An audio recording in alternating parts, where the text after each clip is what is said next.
Bonjour, c'est Clément, je suis expert comptable chez Advise et aujourd'hui je vais te parler du recrutement et de la gestion des stagiaires dans ton entreprise. Je rappelle qu'un stage, c'est une période durant laquelle un étudiant vient en quelque sorte découvrir la vie professionnelle au sein de ton entreprise pour mettre en pratique ses connaissances théoriques et développer ses compétences. Ce qu'il faut bien noter, c'est que cette expérience-là, elle doit être formalisée par une convention de stage qui est tripartite, c'est-à-dire qu'elle est entre ton entreprise, l'établissement d'enseignement et le stagiaire lui-même. Et c'est le code de l'éducation et non le code du travail qui va régir en quelque sorte cette convention-là. Pour que tu puisses préparer au mieux l'accueil d'un stagiaire dans ton établissement, il faut concevoir le stage comme une extension de la formation de l'étudiant.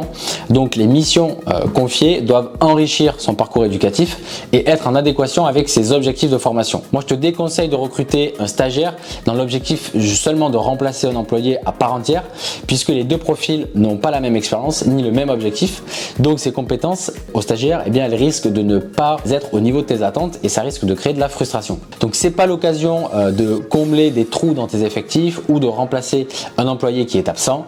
Les missions, elles doivent réellement contribuer à la formation du stagiaire et elles doivent être également validées par son établissement d'enseignement. C'est pour ça qu'il faut que ces missions-là, elles soient clairement définies et qu'elles permettent au stagiaire de développer des compétences liées à sa formation initiale tout en rendant service à ton entreprise et à tes services. En ce qui concerne le nombre de stagiaires que tu peux accueillir, eh bien, ça va dépendre de la taille de ton entreprise. Sache que pour une petite structure de moins de 20 salariés, le maximum légal, c'est 3 stagiaires en simultané. Pour les plus grandes entreprises, eh bien, le nombre de stagiaires, il ne doit pas excéder 15% de ton effectif. Et à la fin de chaque stage, eh bien, tu dois respecter un délai de carence de 1/3 de la durée du stage précédent avant de pouvoir accueillir un nouveau stagiaire sur le même poste. Par exemple, après un stage de 6 mois, eh bien, tu dois attendre 2 mois avant d'accueillir un nouveau stagiaire sur le même poste. La durée du stage, elle ne doit pas excéder 6 mois par année d'enseignement et la durée doit être indiquée évidemment dans la convention de stage. Pour rappel, la convention de stage, ça remplace finalement le contrat de travail pour un stagiaire.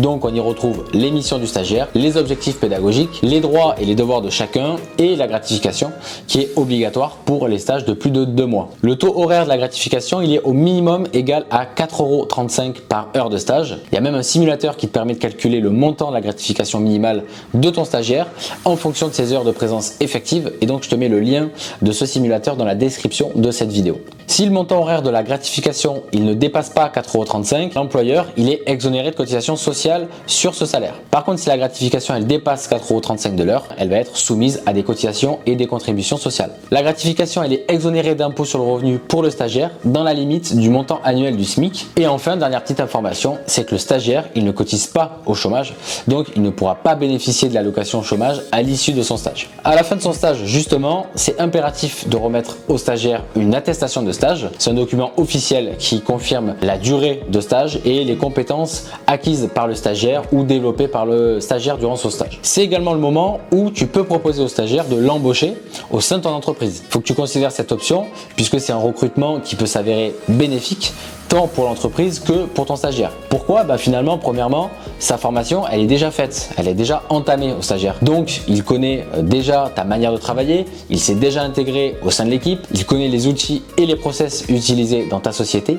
Donc, finalement, c'est un gain de temps pour tout le monde. Et aussi, la durée du stage, elle peut être prise en compte dans le calcul de l'ancienneté du stagiaire, une fois embauché, ce qui signifie que les droits liés à l'ancienneté, tels que l'accès à certains avantages sociaux ou l'éligibilité à une augmentation salariale, elle pourrait s'appliquer plus rapidement pour ton stagiaire et donc ça va être un argument de poids pour convaincre ton stagiaire, le stagiaire qui est talentueux et que tu veux garder pour qu'il poursuive sa carrière dans ton entreprise. Si tu as besoin de conseils pour naviguer à travers ces démarches, l'équipe d'Advise elle est là pour t'accompagner, donc n'hésite pas à nous contacter pour avoir plus d'informations et tu peux également prendre un rendez-vous avec nous en suivant le lien que je te mets dans la description de cette vidéo. Voilà, donc tu sais tout sur le recrutement et la gestion des stagiaires dans ton entreprise. Si malgré tout tu as des questions ou des remarques, tu peux les laisser en commentaire. À très vite pour une nouvelle vidéo. Salut!